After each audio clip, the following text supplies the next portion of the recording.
इस वक्त हमें ज्वाइन किया है former captain of Pakistan Salman but ने। सलमान, अभी हम बात कर रहे हैं, ये वाकई बहुत अहम सीरीज थी, जीतना बहुत ज़रूरी था, लेकिन वर्ल्ड कप की तैयारी के लिए अब हमारे पास ज़्यादा मैचेस नहीं बने। ये सीरीज़ है, अफगानिस्तान से मैचेस हैं, तो आपको क्या लगता है कि ये इनफ है तैयारी के लिए वर्ल्ड कप की?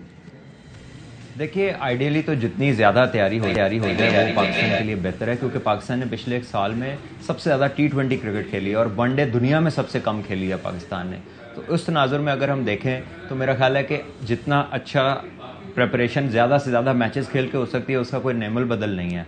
सो इसलिए पाकिस्तान के लिए बड़ा ज़रूरी है कि एशिया कप हो, और अगर वो पाकिस्तान की मर्ज़ी के मुताबिक नहीं होता तो फिर उसकी जगह पे कोई बायलैटरल सीरीज़ या ट्रायंगुलर या कुछ भी अरेंज करें, क्योंकि 50 ओवर क्रिकेट एक ऐसा फॉर्मेट है जो पाकिस्तान ने बड़ा कम खेला है पिछले एक साल में। अच्छा, थोड़ी सी बात सलमान टीम कॉम्बिनेशन के हवाले से कर लें। अभी शाहिद साहब से भी बात हो रही थी, तो हमारा टॉप 3 बहुत शानदार चल रहा है और हम बहुत ज़्यादा उस पर रिलाय भी कर रहे हैं, लेकिन मिडिल ऑर्डर का मसला जू का तू है। आप क्या समझते हैं? भारत में ज़रूरी नहीं है कि स्पिन कंडीशंस होंगी। अगर आपको याद हो कि चैंपियंस ट्रॉफी में जब पाकिस्तान लास्ट टाइम इंडिया गया था, तो वहाँ पर मोहाली में पाकिस्तान को एक पूरा ग्रीन टॉप पिच दे दिया गया था। और अभी IPL में भी हम देखते हैं कि किस दिन 200 रन होते हैं, किस दिन 120 के ऊपर मैच का फैसला हो जाता है। तो वेरिएशन इंडिया में अब बहुत सारी है और डिपेंड करता है कौन से वेन्यूज़ पे पाकिस्तान के मैच होते हैं, वहाँ की कैरेक्टरिस्टिक क्या है पिचेस की। तो आई थिंक कि इम्पॉर्टेंटली फॉर पाकिस्तान हमें प्रिपेयर होना पड़ेगा हर किस्म की कंडीशंस के लिए। और जहां तक मिडिल ऑर्डर का सवाल है, हमारे तो ओपनर्स ही मिडिल ऑर्डर में खेल रहे हैं। I think for my liking के वहां पर इफ्तिखार को होना चाहिए मिडिल ऑर्डर में, उनके साथ या साउथ शकील हों या हारिस सोहेल हों। मिडिल ऑर्डर बैटिंग प्रॉपर होनी चाहिए, ना कि शान मसूद और अब्दुल्ला शफीक ये ओपनर्स हैं। और अगर इनकी जगह नहीं बन रही टीम के अंदर, क्योंकि फ़खर इमाम बहुत अच्छा खेल रहे हैं, बाबर बहुत अच्छा खेल रहे हैं, रिजवान परमानेंट प्लेस है, तो फिर वहां पर इनको वेट करना पड़ेगा। ये थोड़ी है कि अब आप 5 ओपनर्स के साथ मैचेस खेलना शुरू कर दें।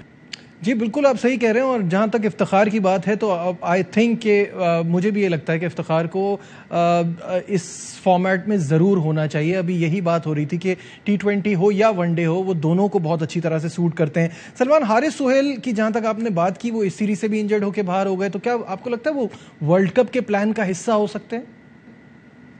देखिए, फॉर्म डिपेंडेंट है ये तो, और ऑन द गिवन डे उनकी फॉर्म कितनी है, वो परफॉर्मेंस उनकी क्या चल रही है। वो अभी तो फिटनेस से ही नहीं वो अनफॉर्चुनेटली बाहर आ पा रहे। वो फिट होते हैं, कैंप में आते हैं, इंजरी हो जाती है।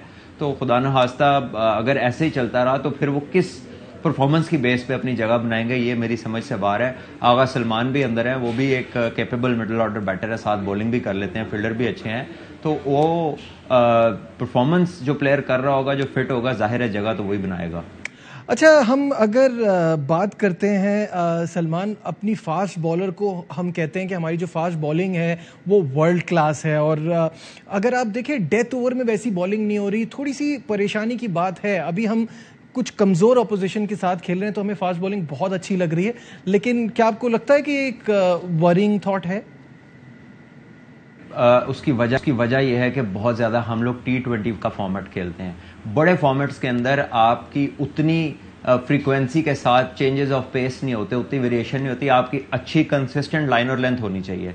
तो ये इसीलिए मैं कह रहा था अभी पहले कि जितनी ज़्यादा वनडे क्रिकेट खेलेंगे, लंबा फॉर्मेट है, 10-10 ओवर कराएंगे, वो जो स्लोअर वंस का आंसर होता है ना, T20 में दूसरा बॉल ही स्लोअर वन कर दिया, फिर अगले ओवर में 4 कर दिए, बैट्समैन ने मारनी होती है। यहाँ पे बैट्समैन को जल्दी नहीं है, तो प्रिसाइज लाइन लेंथ पे बॉलिंग करने के लिए जितने लंबे मैचेस खेलने उतना फायदा है।